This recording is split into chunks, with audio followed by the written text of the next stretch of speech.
And I've been to this place a month now, and I haven't quite explored all of the backyard. There's a lot of ground to cover out there, and I was walking around exploring, and suddenly I realized my feet were covered with something. I didn't know what it was, but I knew it was attacking me. I thought I had stood in fire ants, which we have here in Georgia. They're a South American ant that came over in the sugar shipments back in the day, and they fucking hurt. And but it's not. So as I'm sprinting toward the house, that's when I'm sort of learning what's on me, because I'm like hitting my feet and screaming. It's wasps. It's a whole yellow jacket nest that I've been standing on. They have these burrows in the ground. There can be hundreds and hundreds of them in there. Ooh. Little stinging wasps, and they're all over my feet and my my sweatpants. And I've shed my shoes. I've shed my sunglasses. I'm screaming very effeminately, and the dog is with me, and he's trying to fight them off me too.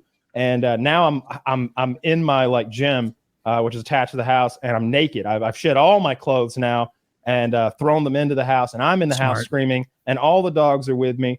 And Toby's got wasps on him, so I'm fighting the wasps off Toby. I'm reaching in, I'm just grabbing them off him and squishing them, just getting all the wasps. You were in the house fighting them. They're still swarming though. And now I'm still naked and turn my attention toward my clothes. Clothes are full of them. There's like 8 wasps in my pants. Kill all those. They stung me like 5 fucking times. Stung poor Toby twice. But we won. We won. You won the war. We went back to when I first learned on this over the WhatsApp, our conversation, bro, getting stung hurts so much more than like you remember it as hurting. It is so pain. I got stung by a bee once. This is, not as bad as a wasp, I think. Mm-hmm. And I was like, God damn, like I haven't been stung since I was a kid. And as a kid, I would cry. Now, well, that right's been removed from me, but this hurts a ton. If you want. So I haven't done it since I was a kid because I'm a man. But if you want to really deal with the pain of a bee sting, if you've got old school aspirin, say less. I don't want. If you've got old school aspirin, the kind that's in a little tablet that'll dissolve. This is going to start nicely. you just put the little old school like baby aspirin on there and just rub it in with a little bit of water until it kind of turns into a paste. I thought you were going to do a bump. Do a what? Get you a little because you need it quickly. You go to the aspirin bottle where you rub keep the your aspirin into your skin in an effort to hurt yourself. No, it becomes a paste. It turns into a powder with a little bit of water, and aspirin is a painkiller, obviously. So it can work as a topical painkiller, and it'll very quickly. Oh, that's where this is headed. You were like, hey, you started with, if you want to feel the pain of a sting, do this. Yeah. That's why I was confused. Maybe I phrased it incorrectly. No, I want because I'm on pins and needles. I want to know, how do I feel the pain of a sting without getting stung? You just go grab some bees. Okay, I guess that's my only option at that point. Aren't yellow jackets the ones that pursue until you're like a given distance away from the nest? Like they keep staying on you. I don't know of any study about that, but I'll say they are extremely aggressive. They stayed stuck to me, and when I would find them in my clothes inside, they didn't want to get away. They wanted to fight. When I would open up my pants leg and one would swarm out, he didn't zoom across the other end of the room. He came at me and like hit my shirt, and I had to the fight was on. It's a wasp, so I won. By the time it was over, there was like 8 of them on the floor. All right, how many of the stings were inside the house? Oh, at least one for sure. Yeah, ooh, at least one. Yeah, they stung me on like the inside of my arm, on my back, on my ass, and a bunch on my foot. Like at least once on my heel. Which because it was on like in the ground, right? Is what you said. Yeah, they're in the ground in this burrow, and it's. I didn't know that. Oh shit! I don't know much of. I don't know if they're up north or around the country, but I remember once we were bow hunting deer, and the way you do that, you stalk in with all your gear, you put some of your gear on the ground, and then you take your deer stand and you use it to climb up the tree, and then you hoist your bow or your gun up with you. And when my dad sat his bow on the ground, he sat it right on top of one of those burrows, one of those nests. And so he's fixing all of his gear, getting his climbing deer stand and everything, and he looks back down, and it's covered with them. It's crawling with them. And he's just like, fuck. There's a string tied to it, so he just has to drag it, like give himself 30-40 feet of slack and start dragging it through a field when he's supposed to be deer hunting, and they're swarming and chasing him. So now he's running with the bow, and they're chasing him and the bow through the field. Yeah, they're real aggressive. But when I was a little kid, my mom like leaned too hard on the don't be afraid of bees thing when I was like a young kid, to the point that like I had not even a vaguely healthy fear of bees. Like I knew wasps were the skinny ones, and all I understood about them was like they can sting forever. Steer clear of them. But I thought that like bees, you had to like actively try to kill them for them to sting you, because my mom put it in my head like that's like half right. I had like a level of morality imposed on bees where I'm like, they will know I'm here to like try and catch them. And I did catch bees for to be their friend. To be their friend, to be like my dad and mom used to tell this story. They'd be like, yeah, you would just walk up to us on the patio sometimes when you were like 4 and be like, we'd be like, what do you got, Taylor? And you'd just open your hands and you'd have bees. Like yeah, or at least a bee. And that stopped when I remember I used to think Taylor was so smart. That didn't spook your parents when you like showed them bees? I guaranteed that it got a reaction, and that's what made me want to do it, probably. But yeah, that stopped when I grabbed like one big fat bumblebee that was on my hot dog, and it stung me. I remember distinctly, I was about 8 to 10, somewhere in there, maybe couldn't have been much older, and I caught this little lizard, this little maybe 4 or 5 inches long, and I had it in my hands like this, and I went to my dad. My mom and dad were on the back porch relaxing. I think they're having some drinks. They're just laid back in their chairs, and I think I tossed it on him, and he fell backwards out of the chair, and he beat the shit out of me. I guarantee my mom remembers that ass whooping I took, and I know my dad does. He brought it up a couple years ago. He whipped my ass. I scared the shit out of him with that lizard, just like my uncle is terrified of snakes and rats. So he always goes straight to the shotgun, even if it's indoors. Like he arms himself right away. Yeah. Yeah. He's blown holes in his house before dealing with like a rat snake. And he said the funniest thing. That's doubly scary for him. Actually, it could be a solution. Yeah. Not anymore. But he said, why would you shoot a snake like that in the house? He's like, if he'd gotten away, I'd have had to burn the whole damn thing down. I couldn't have lived with him.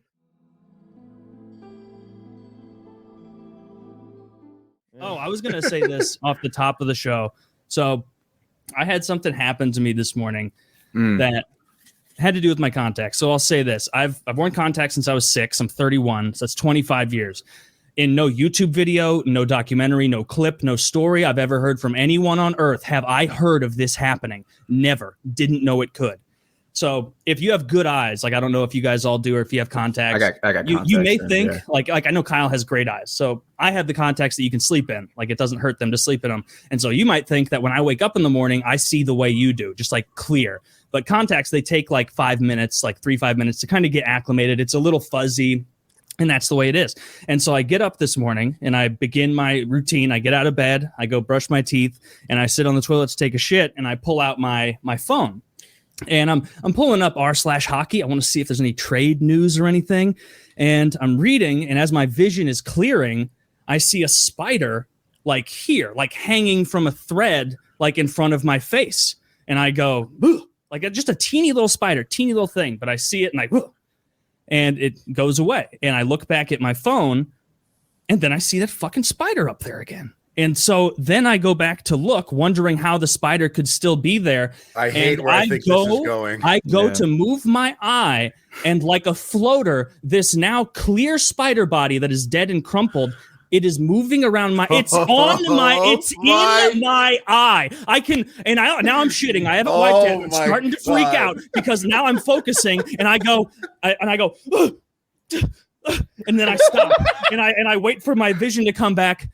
And I look at my phone, and then right in the middle of the trade news, there's a dead spider curled up. I can see its legs. I can see all the fucking detail of it. I'm scared because I didn't realize in the first couple seconds that it was dead, but it had that classic curled up thing. Yeah. And so I take out my contact. I've never done this in my life. I used my finger and like a Zamboni on my eye and just rubbed and pushed and moved around, and it was a horrible morning. to wake up with a spider in my eye. It was in my eye. I've never heard of that. That's never happened. I've never heard of that either. That's terrifying. Happened? Like, is that you think like a spider? You were sleeping? You were sleeping and it nestled into your eye and you kind of like closed your eye really tight on it while sleeping or something. It was so little. It was a little baby spider. I bet that it was trying to get a drink from my eyes and that it drowned on my contact. Your eye was a body of water. Yeah, this was. I'm genuine. I'm not doing a bit. Well, I'm doing a bit, but like I'm also very nervous to go to bed tonight. Like, and like, goggles on. I immediately called an exterminator and was like, I want you guys to come out to my house as soon as possible because I can't deal with this shit. And so what happened? You're like, there's a baby spider. In my eye. It was like you don't know how you react until like you see that. It could have been way worse. It could have been way worse because you could have gotten pink eye in all this messing around with your eye while you're shitting. And like, I hadn't wiped yet. I wouldn't have been going wild if what I if had you wiped. had poop in your hand? If you like you saw spiders. Pink eye all day for spiders. Really? Yeah, I'll deal with pink eye for a week rather than spiders in my eye. Yeah. And I was worried. I'm like, what kind of spider is this? Like, did it bite my eye? It's little enough that there's no way is it laying eggs in there? Yeah, They do that. I wouldn't. I would. That spider in the eye sounds the worst. Yeah, I'd rather you all fuck me in the ass, beans included, than I get spiders in my eyes. Gee, unironically, no homo. No, make it as gay as the day is long. Just don't care. No more spiders in my eye. It was such a scary way to wake up. And it wasn't until like after I got it out that it like really hit me in the morning, and I like got a bunch of heebie-jeebies and like almost like sounds like heat. you handled it all right though, because it really could have been. It could have been really bad. Could have been way worse. I would have I would have been like punching my eye, my eye out. I would have been freaking. I thought it was under my contact at first. Which scared the shit out of me. And then once I realized it was likely, because like if like a little thing like that gets stuck in your eye, just like a speck of dirt, your eye has ways to like flush that out through tears. But under your contact, or I'm sorry, on a contact, it's gonna stick. Mm-hmm. And so clearly that thing just stuck to the outside of my contact the same way like dirt and stuff will if you leave your contacts in too long. It was a fucking rough morning. I'm still I don't want to go to bed tonight. You're not saying spiders can crawl in your eyes. It's crazy because it's a very low impact story, but it's actually insane. Yes. Mm-hmm. Yeah. Like it's really not a big deal. Nothing bad happened, but to me I'm also like it's probably going to be the most fucked up thing that'll ever happen. It's so bizarre that your eye was able to focus on it being that close. It makes me wonder if like he had a little message for you and you killed him before he could deliver it. like he was sending you a message from a tiny realm. And look, I'll say this tomorrow, if you're reading the hockey news on the toilet and you see a tiny spider in your vision, give him a minute before you crush him.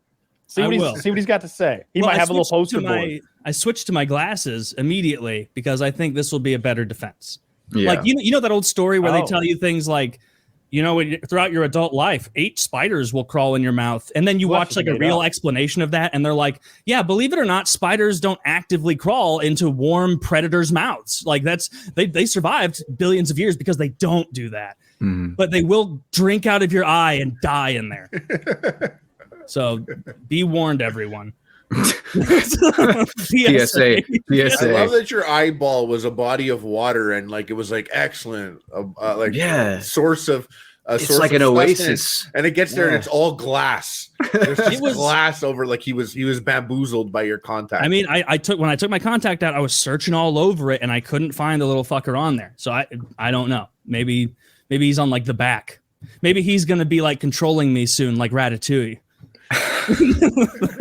Redirecting me around, feeding myself sugar or whatever spiders like. Well, everybody likes sugar. Yeah, everybody likes sugar and flies, of course. Mm-hmm. I've been in like the weird YouTube tangents you get on sometime. I've been enjoying catastrophic dam collapses, like a dam that holds back a river, a body of water. Dude, it's interesting.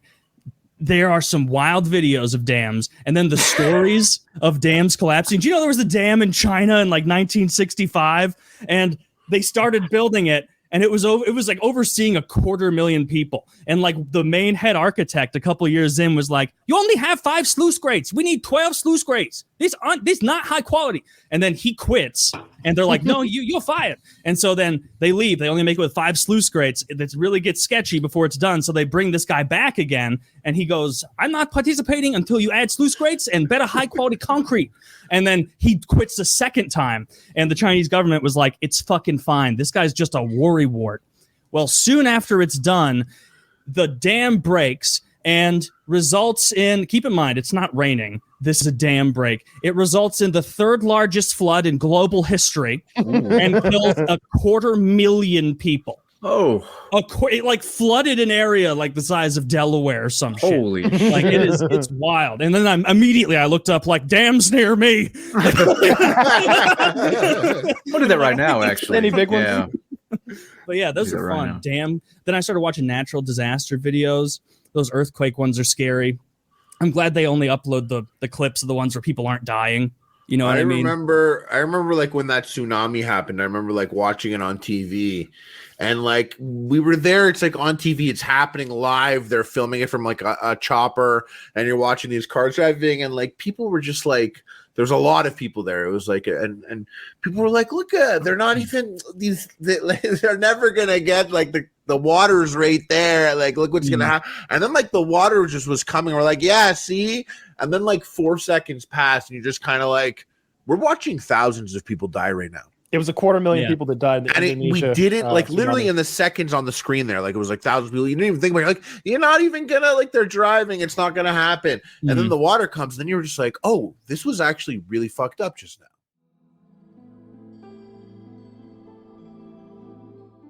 I think I got bit by a recluse spider last year. Really? Yeah. Come on, that would have been awful. It would have. Did you get necrosis? That didn't stop without medical attention, because that's what happens. So it wasn't gigantic like I see on the internet, you know, like the holes that are the size of your face or anything like that. It was on my shin, and at first it looked like a pimple, kind of, you know, but it kind of became like a crater. And I did go to the doctor. Of course, I went to the doctor for a physical, and I showed it to him at the time. And they thought maybe it was a tick-borne infection of some sort. And it just took a long time, like 3 months, to fully go away.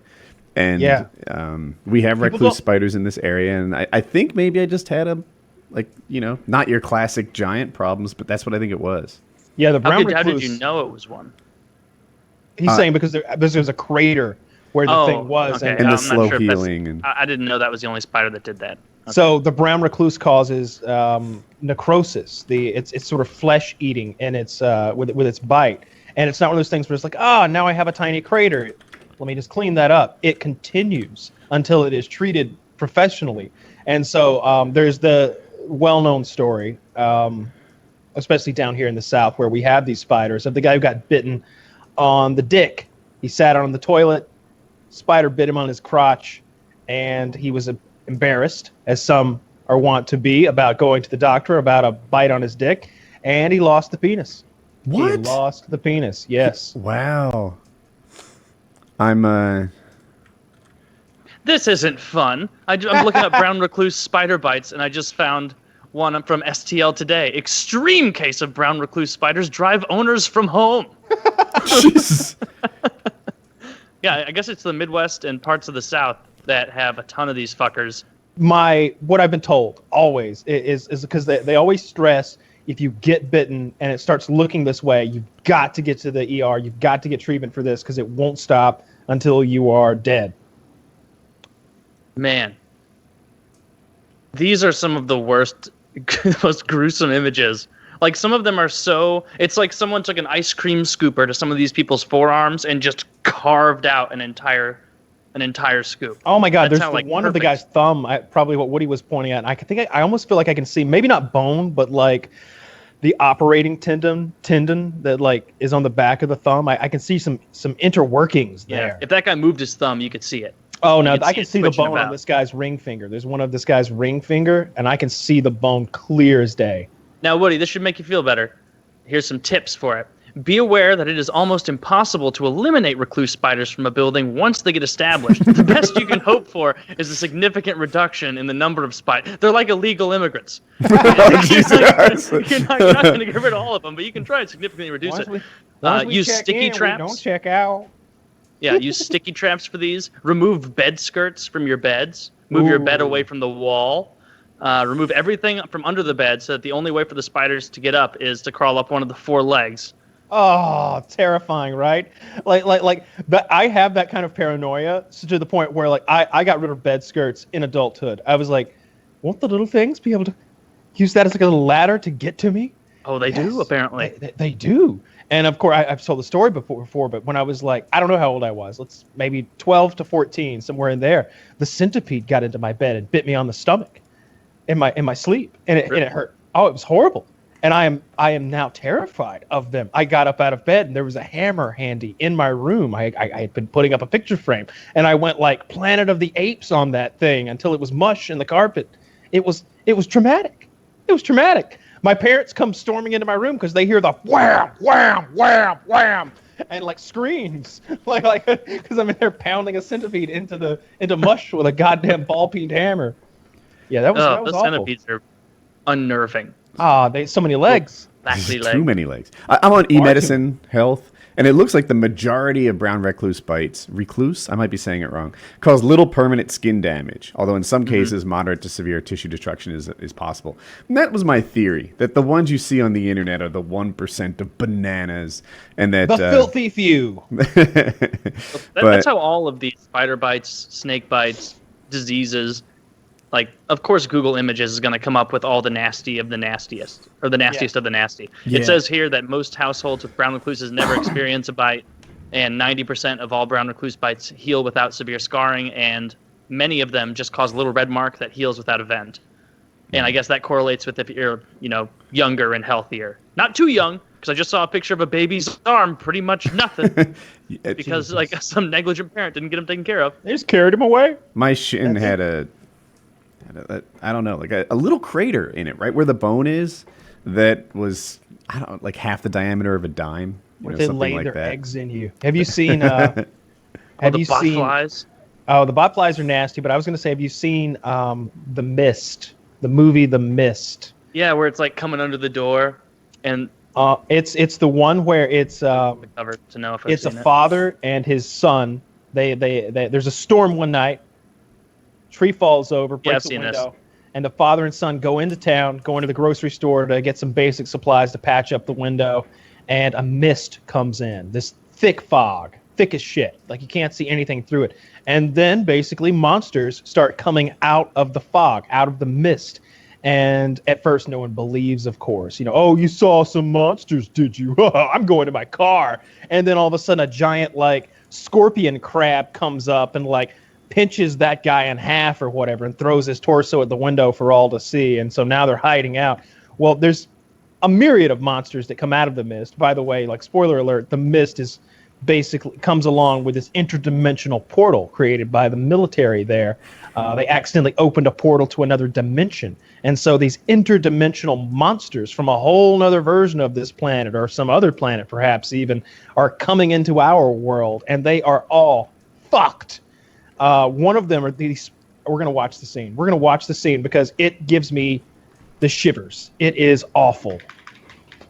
I don't remember that scene from the movie. I think I saw it when it first came out. It's the How spiders. old is this? It's the spiders. 07. Okay.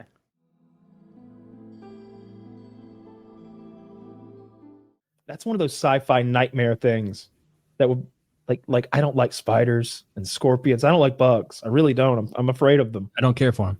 But they're so small that I can contend with them quite easily. It's rare that you see a bug that's big enough that it's scary. Sometimes you see like centipedes in South America and you're like, oh my God. Yeah. It's like, that's like a tiny snake. I'm going to arm myself before.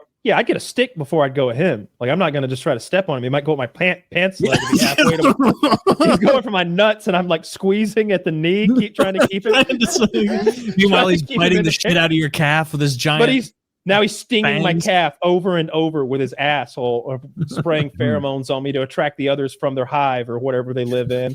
I'm scared of those things. So like when I watch those things about prehistoric insects back when the planet had a higher oxygen level, the insects could grow much, much larger because the way they breathe is they've had these little ports that they absorb it through their skin.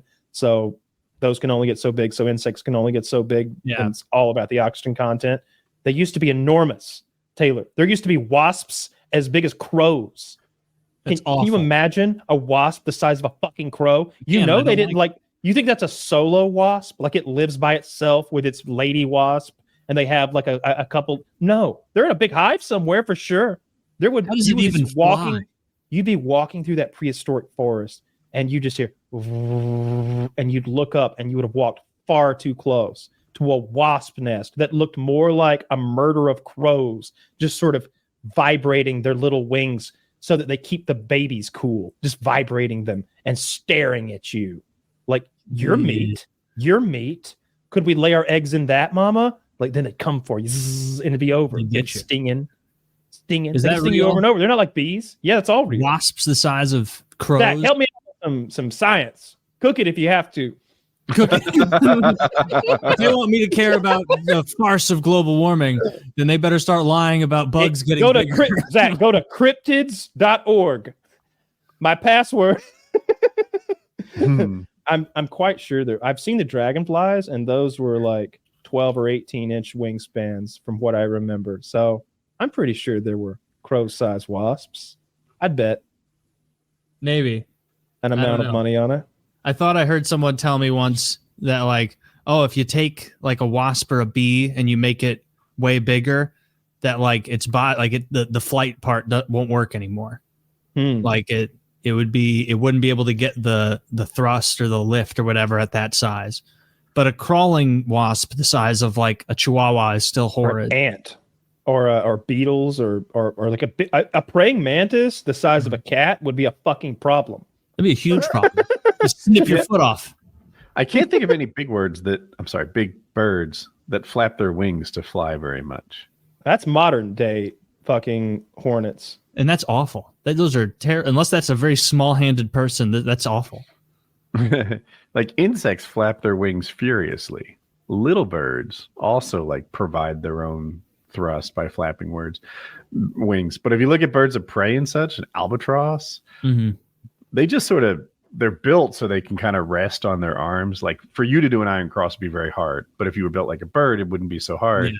And then they just find thermals and surf around. What the fuck is this? Does this support Kyle's argument? I'm confused. This is just a poorly rendered centipede. That was a ocean creature. This could be dragonfly. Dragonflies are the greatest flyers in the world. They can fly in any direction. Yeah, according to them. Well, I mean, hummingbirds can fly in any direction. You'll see them talking shit. Dragonflies do it better though. They're super effective predators. I don't know what this is supposed to be, but this you did go to cryptids.com, I believe. Is that a real website? Well, I've never been there, but this is what I would imagine is on. I bet Wendigoon spends a lot of time on cryptids.com. We need him to cryptids.com. He gets AdSense for ancient lore. I don't like these spider faces. If I'm being completely honest, I don't care for them. Yeah, I hate spiders. I hate bugs. I dislike spiders so much more than I dislike snakes. Oh yeah, 100%. Yeah. I'm okay. So I know at least a snake has like a mouth, two eyes. I know what's up. There's a reptilian brain thing, but my God, at least it's a brain. Whatever's in that spider's head, he does not give a shit about you. Like I can believe that a snake or even or crocodiles or whatever could have some sort of attachment with their person, or at least a familiarity that they think of you as like, oh, this person brings cohort. Food. Yeah, they think of you, or they think of you as like a cohort, like an associate or something like that. It's not like my dog thinks I'm like its parent and loves me unconditionally so much. I don't know if those gators do that, but they won't bite. Like clearly, you can get those reptiles to not bite you. I don't know if you can do that with a fucking insect. If it's ever thinking like, oh yeah, that's my big friend Kyle. He hooks me up with spiders on the reg.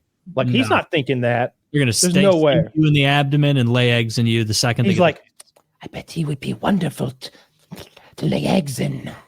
He's so big. They would talk. That's what they're thinking. Yeah, that's how they talk. It's very green worm tongue-ish. Yeah. Yeah. Bugs suck. If we could get rid of all the bugs except for the good ones, ants are fine. Lord of the Rings trilogy, these worst enemy is not Gothmog. No, sir. I'd fight 5 Gothmogs before I would fight that giant spider. Mm-hmm. I don't want to tussle. Gothmog? Gothmog was one of the He's Harvey Weinstein's characters. Oh, he was one of the orcs. Yeah, he was the big leader orc. Yeah, he's the one who like sees the boulder coming and steps out of the way at the last second and then spits on it. Yeah, and then the troll is looking. He's like, like kind of surprised. Who's the toughest guy in Lord of the Rings? That's not one of the, heroes. Oh, that's not one of the Fellowship. I guess Sauron's the easy pick, right? Oh, so yeah. If you're including those guys, then Sauron. The Balrog is maybe. Do we get to go with Tom Bombadil? Do I get to steal the fucking show? Yeah, right. Tom Bombadil. He's up there. The Balrog, but even the Balrog is like a minor more Gandalf demon. level. Yeah, I think that if you of the show characters, I'm trying to think. Balrog's up there. Witch King's up there. What if you include that, I legit forget the Witch King. He's the head Nazgul. The guys in the black cloaks. Okay. The lady stabs him in the face. They kind of doesn't do much in the movie. No, he's more powerful, I guess. I didn't like that he broke Gandalf's staff. I thought that was horse shit. That didn't make any sense to me. That he was like, "Your staff is broken," and Gandalf's staff fucking explodes. Like I feel like they're equals. That he shouldn't be able to do that. Yeah, it does seem like that, but he did it. It was like, no, I saw it, Kyle. It happened. It's real. He's definitely more powerful than the other Nazgul. I saw that great meme, and it's like 7 of the other 9 when he was protecting the guys fleeing from Osgiliath. I saw the meme, and it's King Theoden laying there dying, and a little blood dribbling out of his mouth, and he's like, "I'd have waited to charge if I'd known the Ghost Army was coming." Terrible timing. We could have showed up a half an hour later and really ran roughshod over a lot of crippled orcs that the ghosts had left us. We'd have been able to take all the credit because were the ghosts going to go telling tales? I think not. This could have been my big thing. You think about it? That's the point. That's such. If I'm the girl, I'm incensed. Aemir. If I'm Eowyn, they all have the. Then I'm so upset that like we didn't delay the battle 30 minutes so that my kingdom still gets to be like the secondary kingdom. My bloodline doesn't. That I lose my father. That we lose all of those people, like 10,000 men or something, because we were 30 minutes early. Yeah, and they didn't expect the. They couldn't send a pigeon.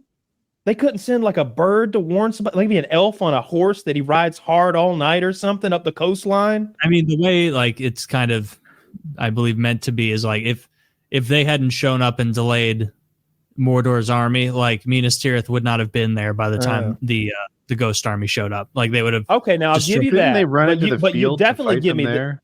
They did, but there were so many. Like they basically behind a wall and really forced Mordor's army to not go into Minas Tirith as quickly. They were banging on the doors. They were coming in. I think he's got a point.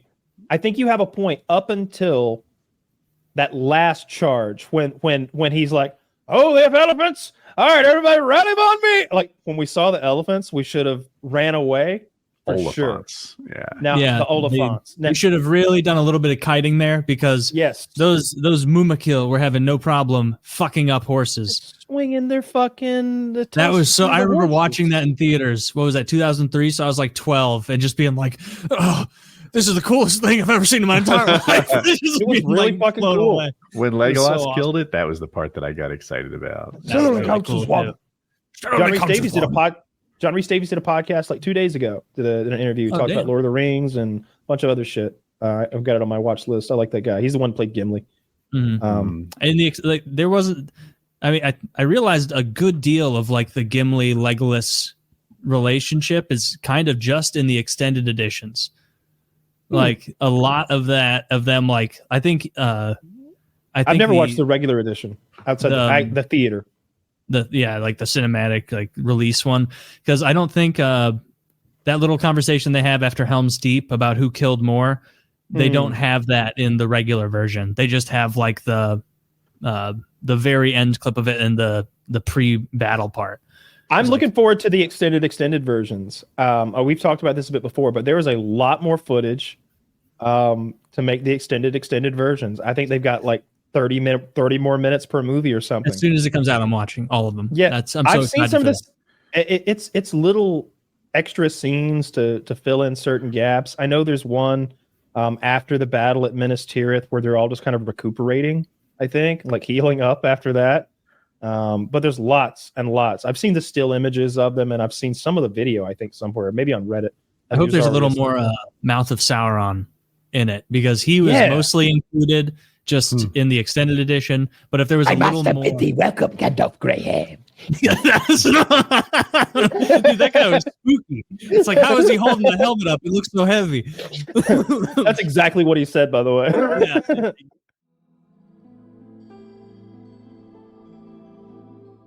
I ate a bug one time because I thought it was funny. I can't remember what kind of bug it was now, though. It was gross. It might have been a spider, honestly. I ate a few ants, but I think that's the most I ever ate. No, I ate a big bug because, like, sorry. It was when Harley was at my house, actually. Because so you were in your mid-20s. Yeah, I pictured you were 9, but carry on. I was a child. This is like 8 years ago. 27. Yeah. I'm at 27 when this happened. You know, I'll wait till Harley gets back because I always like to bring the story up when he's around. But yeah, I couldn't eat this fucking bugs. I ate the crawfish at the survival trip, and that's not too far. It's so far. Oh, you think? Yeah, I'll eat crawfish. It's shellfish.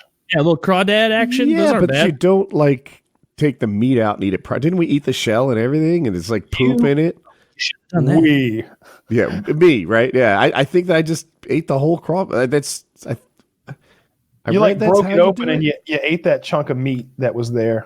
Oh, is that right? Okay. Yeah, because on the outside it's like a lobster or a crab or something. But I boiled it first. You did? Which did not really clean anything. Like it tasted of dirt. No, you're supposed to like soak them in salt water, and it makes them shit their guts out. Yeah, it would have been a good step if we had that available. Yeah. And you need to do that for like quite a while, if I recall. Like it's not a more than not doing it at all, and just more than not at all, slightly more than not at all. I just remember Woody pulled that thing out, and he was like, "There's plenty for all of us." No, I didn't say that. That's not a true thing. No, it was almost the opposite. Feast, boy. I caught 2 of these. It's not even. I almost just ate it for the show, right? Like 2 crawfish doesn't have. I mean, they must be 15 calories each or something. Like it was nothing. Yeah, dude, you got to eat your macros.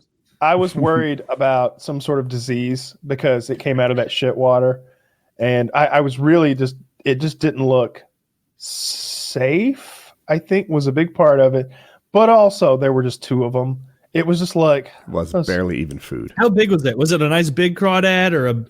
There are no crawdads like it's like some big crawdads, like this long, like an inch wide or less. About penis length long. Just yeah, a little more than penis, but yeah. That's not a very full meal at all. Okay. About 2 penis lengths long. A meal fit for a king. I would never pick crawdads over any other crustacean to eat. No, I've never had them. I don't think I've never had crawdad ever. You're not missing. There's so little meat in them. Yeah. At least with crab, like you get a nice every once in a while you get a nice big break, and there's that big hunk you pull out. It's like that was a winning piece, and so then you can deal with a couple bad breaks. But like the crawdad, it's just a proper crab. I agree. Like when I the Maryland crab, where I think you eat the shell and everything. That's terrible. Fried soft shell crab, I love those. Oh, where you just eat the thing. Remember The Wire, where the black guy is eating those crabs with McNulty, and McNulty's like not eating the guts and the roe and everything, and he's like pussy, and he reaches over there and like eats all the shit out of the middle of the crab. He's like licking his fingers, all disgusting. Dude, the middle of the crab has good meat. You just got to take that core thing, rip it apart, and then you just have to pick around the sinewy bit. Yeah. The gopher's eyes. That's the best part. You got to suck the gopher's eyes out of his head. No, there's no restaurants. There's no classy restaurants that serve gopher. I would disagree with Taylor, except I've had the experience of his deshelling technique. And for me, it's eating at a place fancy enough where they do it for you. And all of a sudden, it's like, holy smokes. Like every little piece of this had some. If I go to like the second knuckle of a crab, look, that I get more exercise than food out of working for that little piece of meat. But if someone does it for you and they get the whole thing out intact, it's a bite. And so the tailor gets that, I guess, all the time because he has that. That's like I consistently. You won't see me miss a break. I'm never miss full length pulling out of that nice. What tools do you section. use? My hands, and then a fork. The only time you need the cracker is on the claw, because the claw is thick enough, and if you try and you need, in order to get the whole claw out with the little tendril attached that goes into the claw itself, you have to deftly crack all the sides and then use your fingers to peel around it. But it's probably bitch mode, right? I'm probably playing this game on rookie, but the scissors are good.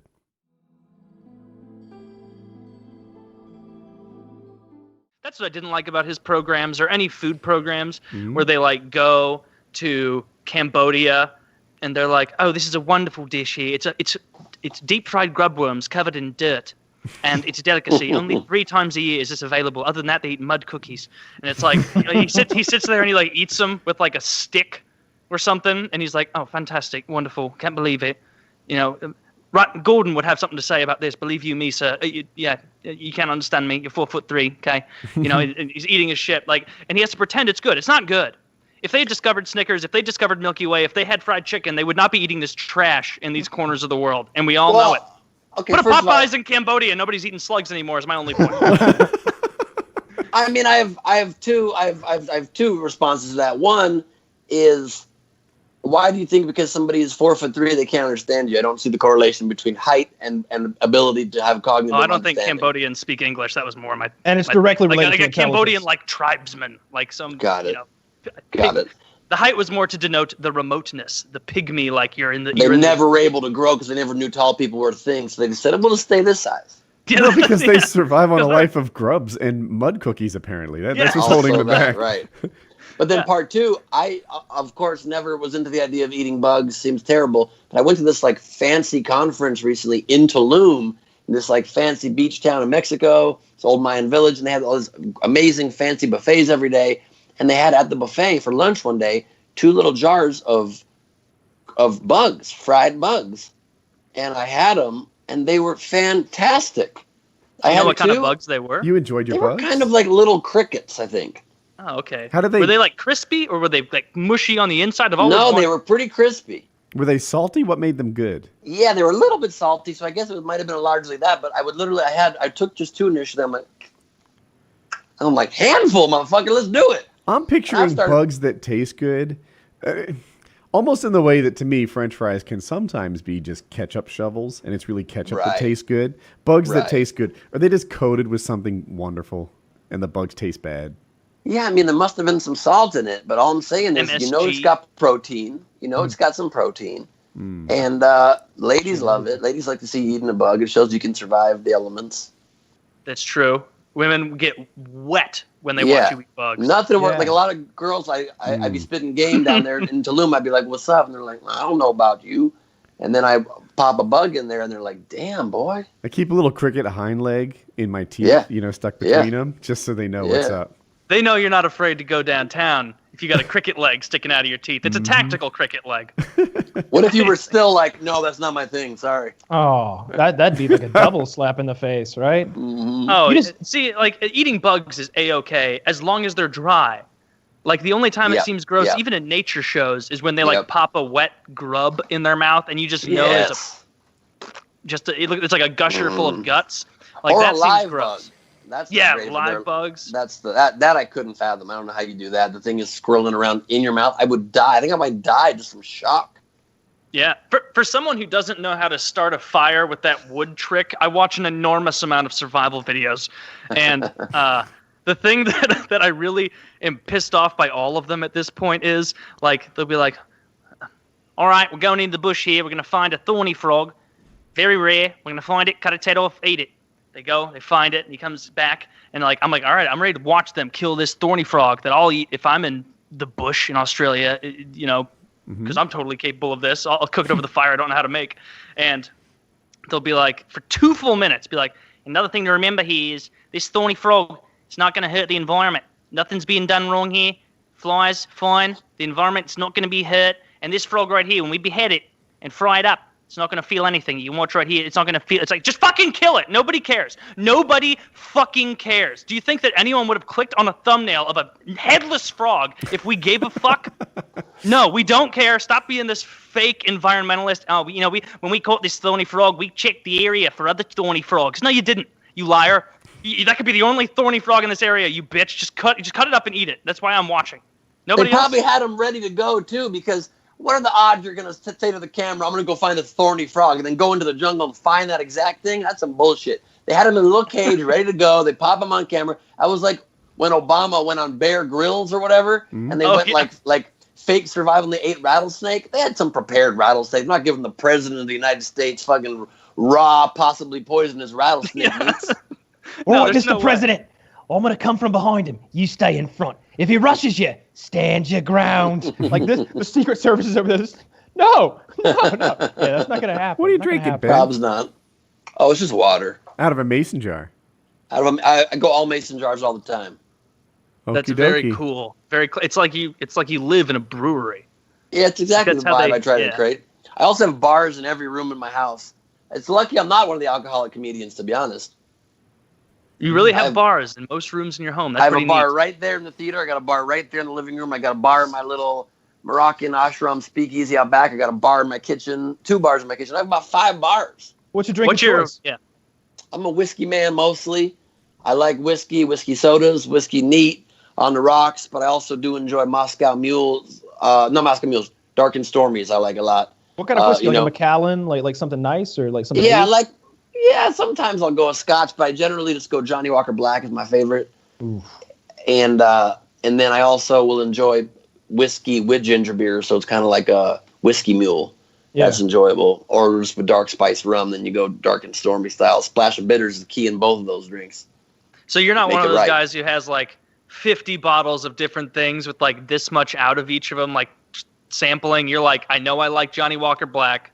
I'm not going to fiddle fuck around. Like that's for sure. But I still have bars that are full of every kind of alcohol for my guests because I'm a good host, not just on TV, but in life. I like to entertain motherfuckers. So I have people over my house. They got the full range of options. And I'll always set up a full bar. I'll pull one out to the outside table. And people rarely even touch it. They'll just grab beer or they'll do a shot. I'm like, I got everything made for a cocktail here. People disappoint me with their laziness when it comes to alcohol, but that's on them. That is true. Like I don't think I know how to make a single mixed drink that isn't like a Moscow Mule, and even then I don't know the ratios. And I think that's just vodka and ginger beer, ginger soda. Vodka, ginger beer, and some lime. See, okay, and lime. I didn't even know how to make that. So I don't know. Kyle, I know you've been making Bloody Marys. Are you still on that Bloody Mary kick? Yeah, man, I like them. They're fucking tasty. You know, you wake up early in the morning. You're like, I got the shakes. What am I gonna have? You don't want straight alcohol, right? They're gonna smell that on your breath. So you mix up. You get your mixer. I like to put some food in there. You know, little cucumber, little celery, cucumber, olives, little miniature hamburger on top. Whatever you're doing, you can make it a whole meal out of that thing. A little hot sauce, little White Castle. I'm a fucking idiot. It didn't cross my mind until right now that's the reason that some alcoholics drink Bloody Marys in the morning is because tomato juice would cover up the alcohol smell, right? It's delicious. And also, it just makes you not die of it forces some sustenance in your body other than just raw alcohol. A couple of vitamins in there with the tomato juice to try and keep you ticking. Keeps the scurvy away.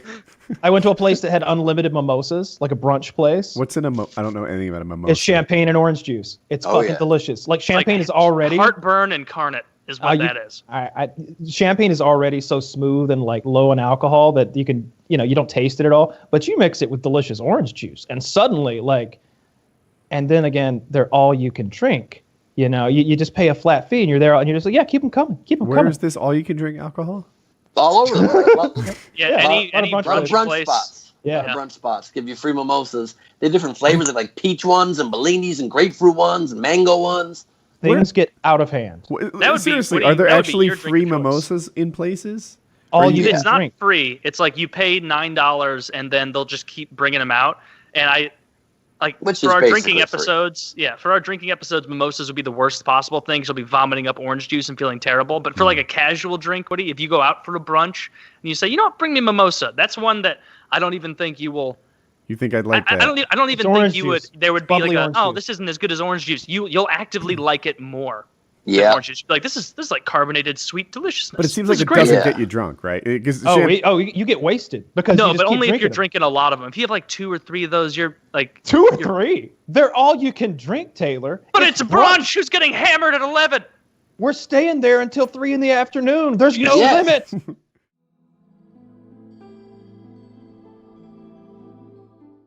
Onions is such a weird thing to dislike. I feel like it's in everything.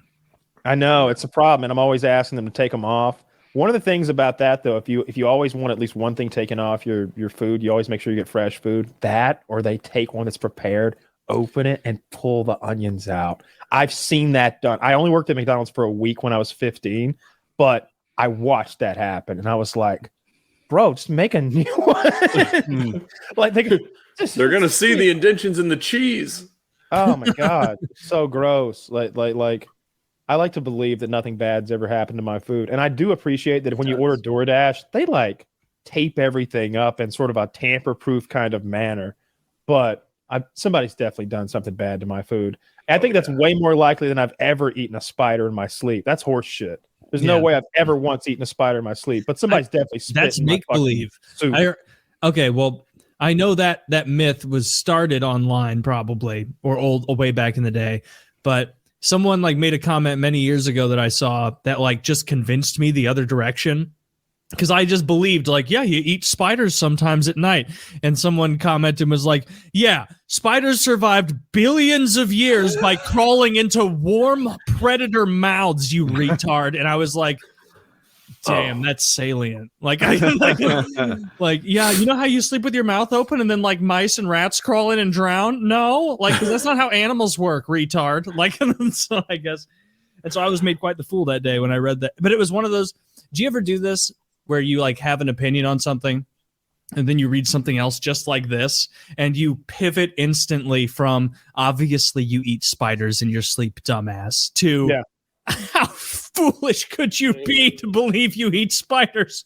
Yeah, like, and you I feel immediately like I need to make up for like the ignorance that I once spread in the world, having the wrong idea about something. Telling people about all spiders. the third graders that you told this was happening in there.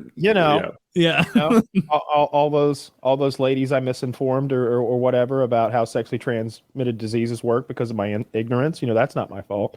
But now that I know the truth, I try to spread knowledge and justice and the American way. Yeah. I'm a bit like Superman in that way. I'm not familiar with Superman. I don't think he spreads the American way, though, right? Remember when he stole all the nuclear weapons and like put them in a net and flew them into space? I don't remember. I haven't. Like he got them all, like every single one. Okay. And he had. I mean, like that part's not unbelievable. And he had them in like he's so powerful he can't be stopped. Well, at the time there was like 100,000 nuclear weapons. And but he put them in a big like fisherman's net in space, and he did that like spinny thing and threw them into the sun, and I hated that because like I wish that they'd shown like 30 more minutes of the movie when the Soviets invade Poland now because we don't have nukes. If we threw that many nukes into the sun, because the sun is so big, would there even be a perceptible blip after like at the area we threw it in, or would it just nothing would even happen? I don't think anything would happen. It's already a giant fusion reaction.